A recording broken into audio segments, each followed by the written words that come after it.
اٹھ باندھ کمر کیوں ڈرتا ہے، پھر دیکھ خدا کیا کرتا ہے۔ پاکستان ان ممالک میں سے ہے جہاں پر نوجوان سب سے زیادہ ہیں۔ جس ملک کے پاس نوجوان سب سے زیادہ ہوں، جس ملک کے پاس نہری نظام دنیا کا سب سے بڑا ہو، جس ملک کے پاس دنیا کی بہترین فوج ہو، جس ملک کے پاس بہترین انٹیلیجنس ادارے ہو، جس ملک کے پاس بہترین گندم ہو، جس ملک کے پاس بہترین وسائل ہو، انہیں مایوس ہونے کی ضرورت نہیں۔ لا تقنطوا من رحمت اللہ، قرآن پاک کہتا ہے کہ اللہ کی رحمت سے مایوس نہیں ہونا چاہیے۔ نا امیدی گناہ ہے، نا امیدی کفر ہے، نا امید نہیں ہونا چاہیے۔ اللہ کی رحمت سے کبھی بھی مایوس نہیں ہونا چاہیے۔ حالات بدلتے رہتے ہیں، یہ زندگی ہے۔ جس طرح ایک انسان ہوتا ہے، کبھی بیمار ہوتا ہے، کبھی صحت مند ہوتا ہے، کبھی مالدار ہوتا ہے، کبھی غریب ہوتا ہے، اسی طرح حالات ملکوں اور قوموں پر بھی آتے ہیں۔ کبھی ملک میں خوشحالی ہوتی ہے، کبھی تنگ دستی آ جاتی ہے، مشکلات آ جاتی ہیں۔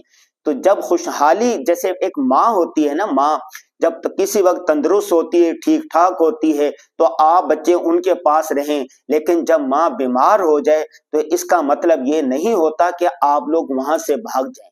یہ جواں مردی نہیں کہلاتی، بلکہ بوڑھی ماں کو سہارا دینا چاہیے، ان کی صحت تندرستی کا خیال رکھنا چاہیے، اس کی صفائی کا خیال رکھنا چاہیے، ان کے دل بہلانا چاہیے۔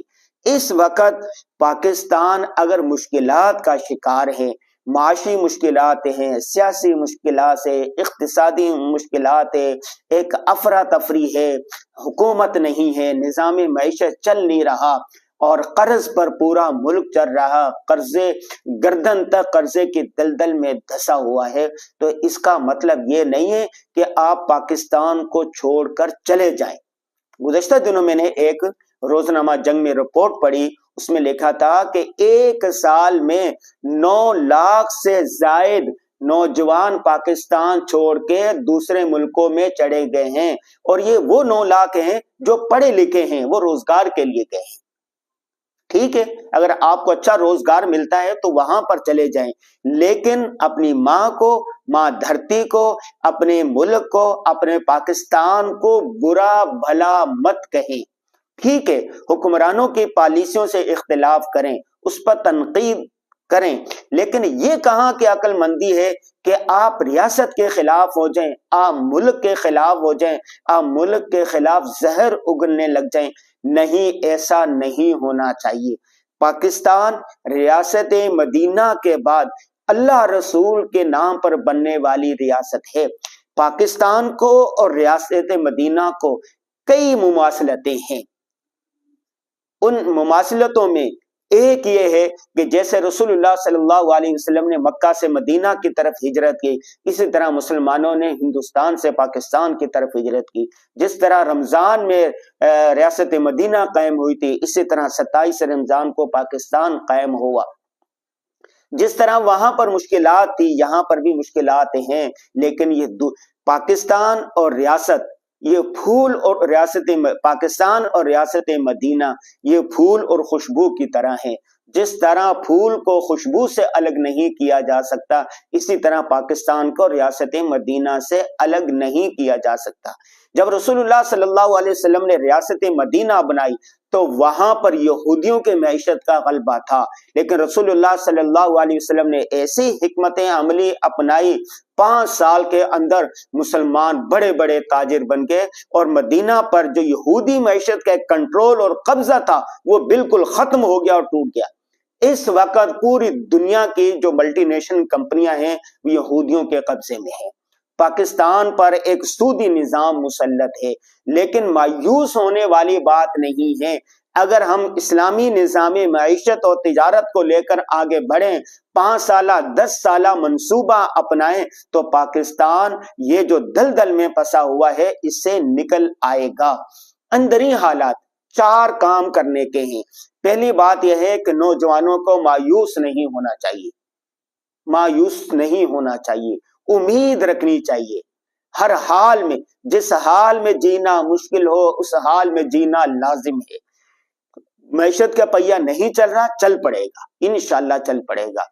پاکستان کو اللہ نے بہت وسائل دیے ہیں، بہت اس میں ٹیلنٹ ہے نوجوانوں میں، لیکن وہ کیا ہے، بہت سارے سیاستدان، بہت سارے حکمران، بہت سارے لوگ ایسے ہیں جو ملک کے دشمن ہیں، وہ مایوسی پھیلا رہے ہیں، سوشل میڈیا پر مایوسی پھیلا رہے ہیں، الیکٹرانک پر، ہر جگہ پر مایوسی پھیلا رہے ہیں۔ تو آپ نے مایوسی کا مقابلہ کرنا ہے شکر گزاری کے ساتھ، امید کے ساتھ۔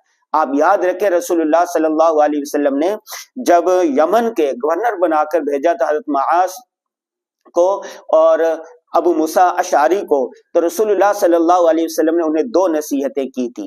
ایک کہا تھا بشیرا ولا تنفیرا، یسیرا ولا تعسیرا، فرمایا تھا کہ لوگوں کے لیے آسانیاں پیدا کرنا، مشکلات پیدا نہ کرنا، لوگوں کو امیدیں دلانا، لوگوں کو نفرتیں نہ دلانا۔ جب ان قول پر عمل کیا تو یمن کا جو علاقہ تھا وہ امن کا گہوارہ بن گیا۔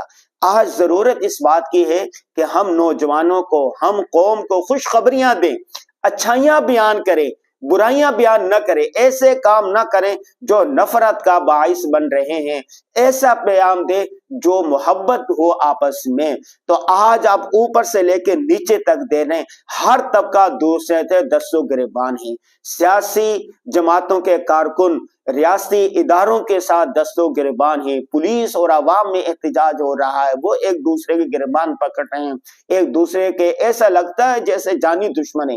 ایسا ہرگز نہیں ہونا چاہیے۔ دوسرے کرنے کا کام یہ ہے آپ انتھک محنت کریں، مایوسی پھیلانے کے بجائے چھوڑے آپ کو، تجھے پرائی کیا پڑی اپنی نبیڑ تو، آپ اپنے آپ کو دیکھیں کہ مجھے محنت کرنی ہے، انتھک محنت کرنی ہے۔ والذین جاہدوا فینا لنہدینہم سبلنا، جو شخص محنت کرتا ہے اللہ تعالیٰ اس کو کوئی نہ کوئی راستہ دکھا دیتا ہے۔